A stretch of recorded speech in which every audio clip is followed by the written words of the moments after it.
go right ahead and get into this first segment, which is covering the Karl-Anthony Towns trade. Now, as I said previously in the last segment, the two teams involved in the trade were obviously the Knicks and the Timberwolves.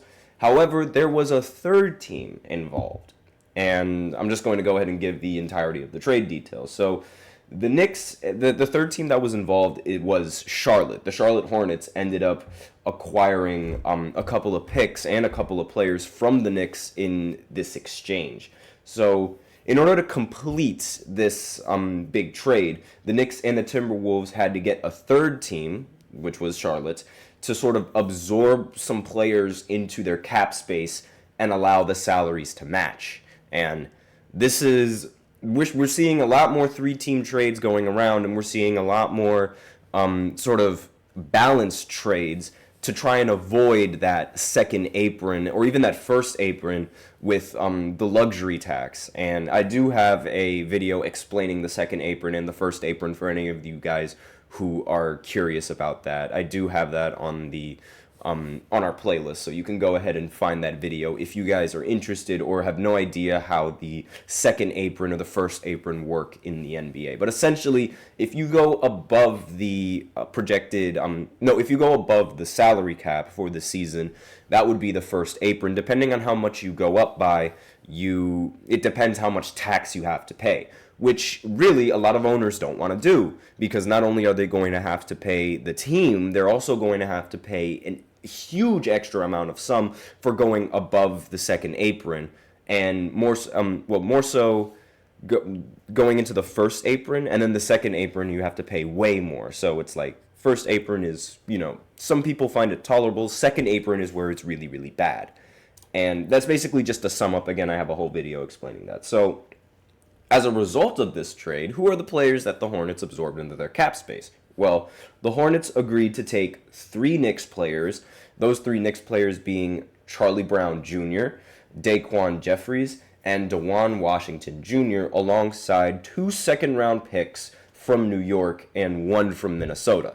So the entirety of the trade details, like the whole team, like the whole 3-team trade, Karl-Anthony Towns gets sent to the Knicks. Then the Knicks send DiVincenzo, Julius Randle, and a first-round pick over to the Timberwolves, and then the Charlotte Hornets end up receiving the Charlie Brown Jr., Daquan Jeffries, DeJuan Washington, as well as 2 second-round picks and 1 from Minnesota, and that's the entirety of the trade details, according to The Athletic. So as part of the deal, Knicks reportedly acquired the rights to James Njani from the Hornets as well in that exchange. And he is a center from Nigeria, and he was the 31st overall pick in the 2023 NBA draft. And he has been playing overseas recently, underwent back surgery, and is unlikely to play in the NBA this season. So essentially, the Knicks ended up getting nothing in that exchange. But again, it could end up being really good for them, because they do have a problem at the center right now, currently, because Mitchell Robinson is still injured, and it's most likely that he's not going to return until a few weeks. Nostalgic Nick is in the chat. Knicks, yep, I don't know, speaking of, since you are here in the chat, how do you feel about this trade? Do you think you ended up winning the trade? Would you have rather had Randall on the team, or do you think Karl-Anthony Towns is a great fit for this Knicks roster? I'm sure you are bitter about DiVincenzo needing to get involved in that trade and going up. And Nostalgic Nick is in the chat responding, saying, we needed to give up $80 million. And yeah, that is what you sort of need to sort of avoid that second apron and avoid that luxury tax. So I guess it's like it's something that how should I say this?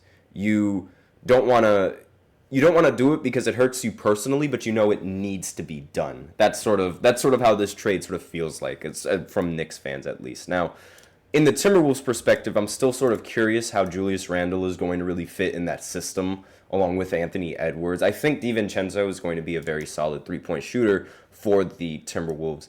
And Nostalgic Knicks responding in the chat, we traded Dante at his highest value. Yeah, that is very true. However, the question is is Karl-Anthony Towns really worth all of this? That's my question around this sort of trade, because it is a very hefty trade for someone that isn't really that popular of a center. And I feel like the Knicks would have been title contenders anyway without Karl-Anthony Towns. But this does sort of match up pretty well against the Boston Celtics, which is sort of, I'm assuming that's sort of what they're going for here with this trade, to try and space the floor out just as well as the Boston Celtics are able to space the floor out while still having good defensive matchups against the Celtics. Because, let's face it, that team has a very, very dangerous starting five. Anyone can go off in that starting five.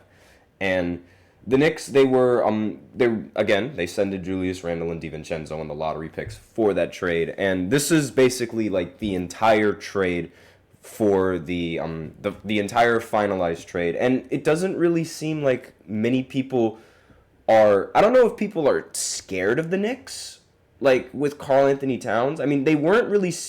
I wouldn't say they were overly scared of them when they had Randle, but I don't really think adding how should I say? I don't really think adding Karl-Anthony Towns makes them that much scarier, if that makes sense, compared to when they had Randle and DiVincenzo. I'm not entirely sure how this trade is going to work, but this is sort of going to be one of those trades similar to, ironically, Minnesota's trade acquiring Rudy Gobert. This is going to be seen as like a really big, risky trade that we won't have the full details of whether or not it's good or bad until we actually see it put into practice, until we see how the rotations work, and until we see like how Karl-Anthony Towns actually fits in this entirety, in this Knicks offense. Now, I don't know if he's going to try and take on a little bit of a lesser role, considering like the talent that they do have. Jalen Brunson is a phenomenal player, as well as having Mikal Bridges, who can also be a phenomenal offensive player as well.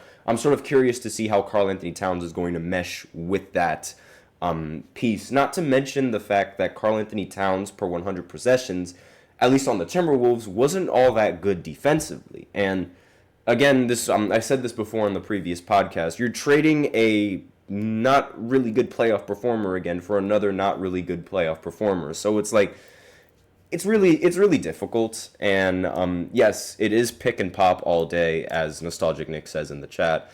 However, you got to make those threes as well. And Karl-Anthony Towns, he is the best big man 3-point shooter. I'm not knocking any sort of disrespect like that. However, in the playoffs, that 3-point shooting and that shooting in general sort of just, for lack of a better term, falls off a cliff.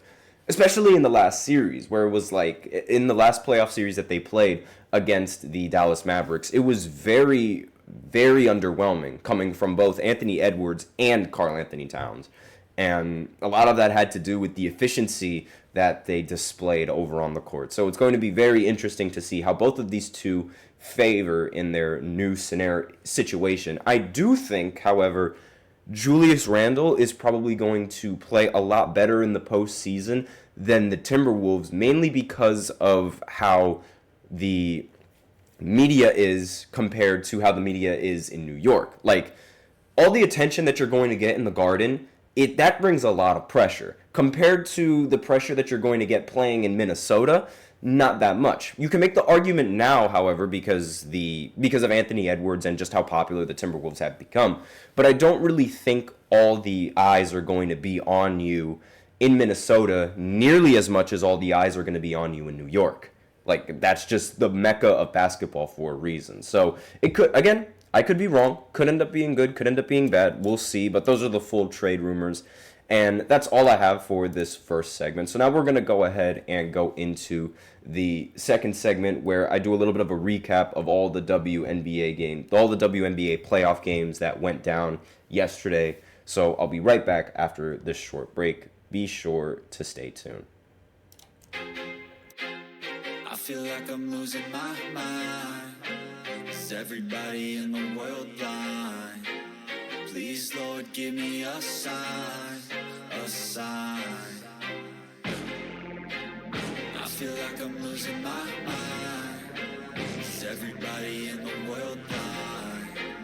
Please, Lord, give me a sign, a sign.